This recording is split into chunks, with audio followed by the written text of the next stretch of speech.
اگلی بات یہ ہے کہ لا یعنی باتیں نہ ہوں، اخبار رسائل نہ پڑھے جائیں۔ اخبار پڑھنے کا مطلب یہ ہے کہ حکومت سے ہوتا ہے، قرآن پڑھنے کا مطلب ہے کہ اللہ سے ہوتا ہے۔ ہم اللہ کے راستے میں اللہ سے ہونے کو سیکھنے کے لیے نکلے ہیں۔ اگر جماعت میں نکل کر بھی یہ کہا حکومت سے ہوتا ہے تو خدا کی قسم پہلے سے زیادہ ان حکام کا یقین لے کر لوٹو گے، اللہ کا یقین اور کمزور لے کر اور کمزور کر کے لوٹو گے۔ اس لیے اللہ کے راستے میں نکل کر ہمیں خود اس کو سمجھنا اور سیکھنا اور سکھلانا ہے کہ کرنے والی ذات اللہ کی ہے۔ اس کو سیکھنے کے لیے مخلوق سے نہ ہونے، اللہ کی ذات سے ہونے کے یقین پر مشق کرنی پڑے گی۔ پھر اخبار کے پڑھنے کا مطلب یہ ہوا کہ حکام سے ہوتا ہے کہ نہیں، حکام سے تو اللہ کرتے ہیں، اللہ کرنے والے ہیں۔ یہ سب سے بڑی لایعنی ہے۔ اس سے بڑی لایعنی اخبار تو کہیں ملے گا نہ ملے گا، اس سے بڑی لایعنی یہ موبائل ہیں جنہیں لوگ جماعت میں لے کر پھرتے ہیں۔ اس کا جسم جماعت میں ہے، اس کا دماغ، اس کا دل، اس کی فکریں اپنے مقام پر ہیں۔ یہ کہنا کہ ہاں ٹھیک ہے وقت لگا لیں گے مگر تجارتی کام بھی ہو جائیں، میں عرض کر چکا ہوں کہ اللہ کا راستے میں نکل کر تجارت یہی نہیں، آپ کچھ خریدیں بیچیں۔ اب تو تم دیکھو گے بڑے بزنس مین ہیں، بڑے تاجر ہیں، جماعت میں نکلے ہیں، موبائل پر ساری تجارت چل رہی ہے، کیونکہ اس زمانے میں تجارت کے وہ طریقے آ گئے ہیں کہ نہ آپ کو کسی دکان کی ضرورت ہے، نہ کسی کارخانے کی ضرورت ہے، نہ کسی گودام کی ضرورت ہے، نہ کسی مال کے لا کر بھر کر رکھنے کی ضرورت ہے۔ سنا یہ ہے کہ لوگ موبائل پر تجارت کر لیتے ہیں، چیز خرید بھی لیتے ہیں، بیچ بھی دیتے ہیں۔ ہاں کیوں؟ جماعت میں نکل کر یہ تجارت ہدایت کیسے ملے گی؟ اس کے علاوہ جتنا اوقات کو ضائع کرنے والا اور جتنا ایمان کی حلاوت کو ختم کرنے والا اور جتنا فرشتوں کی آمد کو روکنے والا یہ موبائل ہے، خدا کی قسم اس سے بڑا فحش دنیا میں اب تک کوئی پیدا نہیں ہوا تھا، اس سے بڑا شیطان دنیا میں کوئی پیدا نہیں ہوا۔ یہ 100 شیطانوں کا ایک شیطان ہے جسے جماعت میں ساتھی لے کر پھرتے ہیں اور سمجھتے ہیں کہ ہم بیانات ٹیپ کر کے پہنچا رہے ہیں، دین کی خدمت کر رہے ہیں۔ دین کی خدمت نہیں کر رہے، دین کے ساتھ کھیل کر رہے ہیں۔ یہ دین کے ساتھ کھیل کر رہے ہیں، یہ خیانت ہے۔ یہ دین کے ساتھ کھیل کرنا ہے کہ آوازیں ٹیپ کر کے پہنچانا اور سمجھتے ہیں کہ دین کی خدمت کر رہے ہیں۔ مجھے تعجب ان لوگوں پر جو بیانات ٹیپ کر کے پھیلاتے ہیں اور سمجھتے ہیں کہ ہم دین کی خدمت کر رہے ہیں۔ نہیں، یہ خدمت نہیں ہے، یہ خدمت نہیں ہے، بلکہ دین کی باتوں کو لے کر خود پھرو، یہ دین کی خدمت ہے۔ نشر و اشاعت کرنا اور آوازیں منتقل کرنا یہ تو رواجی چیزیں ہیں، ان سے ہدایت کے ملنے کا، تربیت کا اور علم کے پھیلنے کا تو کوئی سوال ہی نہیں ہے۔ یہ تو دھوکہ لگا ہے زمانے کے لوگوں کو کہ یہ بھی ایک طریقہ ہے، یہ کوئی طریقہ نہیں ہے۔ میں کل بھی عرض کیا تھا میں نے، نماز جیسا محدود وقت کا عمل، اسلام کا رکن فریضہ نماز، اس کے لیے جمع کرنے کے واسطے اگر ڈھول اور سارنگی اور آگ جلا کر لوگوں کو جمع کرنے کا ارادہ کیا تو آپ نے اس کو پسند نہیں فرمایا۔ بھائی یہودیوں کا طریقہ ہے، نصارہ کا طریقہ ہے، مجوس کا طریقہ ہے، ہمارا طریقہ یہ نہیں ہے کہ ہم اس پر آواز دے کر لوگوں کو نماز کے لیے جمع کریں۔ تم جا کر لوگوں کو نماز کے لیے بلا کر لاؤ جی۔ اور اس زمانے کے لوگ ان حالات کو جو محض فحش سے اور گند سے بھرے ہوئے ہیں، انہیں دین کی اشاعت کا ذریعہ سمجھتے ہیں اور اسے کرنے کو دین کی خدمت سمجھتے ہیں کہ ہم خدمت کر رہے ہیں، کہ آپ کی بات وہاں پہنچا رہے ہیں۔ ہمیں ان لوگوں سے بالکل اتفاق نہیں ہے اور ان لوگوں کے اس کام سے بالکل خوشی نہیں ہے جو دین کی باتوں کو ٹیپ کر کر کے پھیلاتے ہیں۔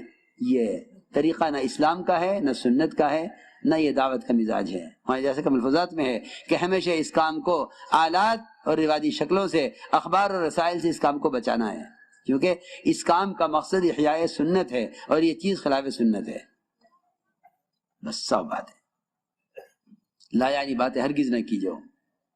احد کے میدان میں صحابی شہید کیے گئے، احد کے میدان میں صحابی شہید کیے گئے اور ان کی لاش کو وہاں سے اٹھا کر ان کے گھر پہنچایا گیا۔ حضور اکرم صلی اللہ علیہ وسلم تشریف لے گئے ان کے گھر اور آپ نے ان کے گھر والوں کو تسلی دی۔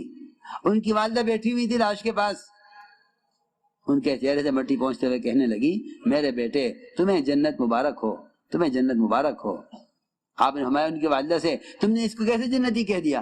تمہیں کیا معلوم کہ اس نے اللہ کے راستے میں نکل کر بیکار بات کی ہو؟ ذرا اندازہ تو کریں ہم. تعلیم ہو گئی، اب بیٹھے ہیں، دکان پہ کسی چھوڑ کر آئے تھے، کھیت کا کیا حال ہے، تم گھر میں کسی چھوڑ کر آئے، گھر والی کا کیا حال ہے، گھر کی باتیں شروع ہو گئی. اور وہاں احد کے میدان میں جبکہ شہید کے خون کا قطرہ پہنچتا نہیں زمین پر، اس سے پہلے اس کی مغفرت کر دی جاتی ہے. شہداء احد کے اور صحابی، اور آپ کیا فرمائیں ان کی والدہ سے؟ تم نے اس کو کیسے جنتی کہہ دیا؟ تمہیں کیا معلوم اس نے دو کام اللہ کے راستے میں نکل کر کیے ہوں، ایک لا یعنی باتیں کی ہوں، یا دوسرا کام یہ کہ کوئی لوٹا، کوئی چادر، کوئی لاٹھی، کوئی ضرورت کی چیز کسی کو دینے سے انکار کر دیا ہو جس کے دینے میں اس کا کوئی نقصان نہیں تھا. یہ بھی فرمایا ساتھ میں. ساتھی کہتے ہیں میرا لوٹا ہے تو میری چادر ہے. فرمایا کوئی چیز اپنے بھائی کو دینے سے روک لی ہو جس کے دینے میں اس کا کوئی نقصان نہیں تھا. تو میں نے عرض کیا کہ لا یعنی باتیں نہ ہوں. اس طرح ہمیں اللہ کے راستے میں نکلنے میں وقار، سنجیدگی، اپنے امیر کو پہچاننا، امیر کی اطاعت کے ساتھ چلنا، چلنے میں بھی خاص طور پر بازاروں کے ماحول سے گزریں تو کلمہ پڑھتے ہوئے غیروں کے معابد پر گزر ہو، غیروں کے معابد پر گزر ہو تو لازم ہے کہ لا الہ الا اللہ وحدہ لا شریک لہ لہ الملک والحمد یحیی و یمیت وحی لا یموت بیدہ الخیر وهو علی کل شیء قدیر. یہ پڑھتے ہوئے گزرنا چاہیے، ورنہ والی ایسا فرماتے تھے کہ ایسے مواقع پر ایمان کے سلب ہونے کا اندیشہ ہے. ہم میں تو احساس ہی نہیں ہے کہ کہاں اس کلمے کا پڑھنا زیادہ ضروری ہے. جی ہاں، غیروں کے معابد پر گزرتے ہوئے میں تم سب سے کہہ رہا ہوں کہ اگر اس کلمے کے پڑھنے کا اہتمام نہیں کرو گے تو ایمان خطرے میں پڑ جائے گا. شیطان ایسے موقعوں پر ایسے وساوس دل میں پیدا کرتا ہے جس سے نعوذ باللہ، خدا نہ کرے، اللہ نہ کرے، آدمی کا دل جو ہے باطل کی طرف یا کفر کی طرف مائل ہونے لگے. اس کا بہت خیال کرنا چاہیے. اس طرح ہمیں چاہیے کہ جماعت میں مجتمع ہو کر چلیں اور وقار سے چلیں. ہمارا سفر اول تو جہاں تک ہو سکے پیدل چلیں. اللہ کے راستے کا پیدل چلنا جہنم کی آگ کو حرام کر دیتا ہے. صحابہ نے صحابہ میں اعلان کیا ہے اس کا، صحابہ نے اس کا اعلان کیا ہے کہ اللہ کے راستے پیدل چلنا جہنم کی آگ کو حرام کر دیتا ہے. صحابہ سب سواری سے نیچے اتر گئے، اور اس دن سے زیادہ صحابہ پیدل چلنے والے کبھی دیکھے نہیں گئے. اسامہ رضی اللہ تعالیٰ عنہ سوار تھے، حضرت ابوبکر حضرت اسامہ کو روانہ کرنے کے لیے مدینے سے نکلے. یہ بات سب کے ذہن میں رہے. ہماری جماعتوں کی نقل و حرکت کا مقصد اور ان جماعتوں کی نقل و حرکت پر جتنے وعدے ہیں اور ان پر جتنے اجر، جتنے اجور ان پر ہیں، خدا کی قسم یہ سارا کام صحابہ کرام کے کام کے عین مشابہ ہے، عین مشابہ ہے. کام ہی وہی ہے، کام ہی وہی ہے. اس لیے کہ اعلاء کلمۃ اللہ، احیاء دین، یہ اس کام کا اصل مقصد ہے. حضرت اسامہ نے عرض کیا مومنین یہ تو آپ سوار ہو جائیں ورنہ میں نیچے اترتا ہوں. حضرت بکر نے فرمایا اسامہ نہ تم نیچے اترو گے نہ میں سوار ہوں گا. اور کیا نقصان ہے ابو بکر کا کہ اگر تمہاری جماعت کو بستی سے باہر تک روانہ کرنے میں مجھے ہر قدم پر 700 نیکیاں ملیں اور 700 درجے بلند ہوں اور 700 گناہ معاف ہوں. پھر فرمایا کہ میں نے فرمایا سنا حضور اکرم صلی اللہ علیہ وسلم کو کہ جو جماعت کو رخصت کرنے کے لیے بھی باہر تک جائے گا بستی کے، اس کو ہر قدم پر 700 نیکیاں ملیں گی، ہر قدم پر 700 گناہ معاف ہوں گے، اور ہر قدم پر اس کو کہ 700 درجے بلند ہوں گے. پھر جب رخصت کرنے والے کے لیے اجر ہے تو نکلنے والے کے لیے کیا اجر ہوگا؟ اللہ کے راستے کا غبار، جنت کا دھواں ایک پیٹ میں جمع نہیں ہو سکتے. اللہ کے راستے کا غبار اور جہنم کا دھواں ایک پیٹ میں جمع نہیں ہو سکتے.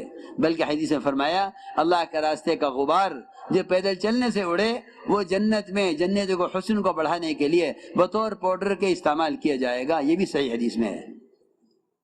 ایک روایت میں تو یہاں تک فرمایا کہ جو اللہ کے راستے میں وفات پا جائے، اللہ کا بڑا فضل ہے، کرم ہے کہ ہماری جماعتیں ملکوں میں جا کر وفات پا رہی ہیں، وہاں دفن ہو رہی ہیں. یہ دین کی حیات کا سب سے بنیادی ذریعہ ہے.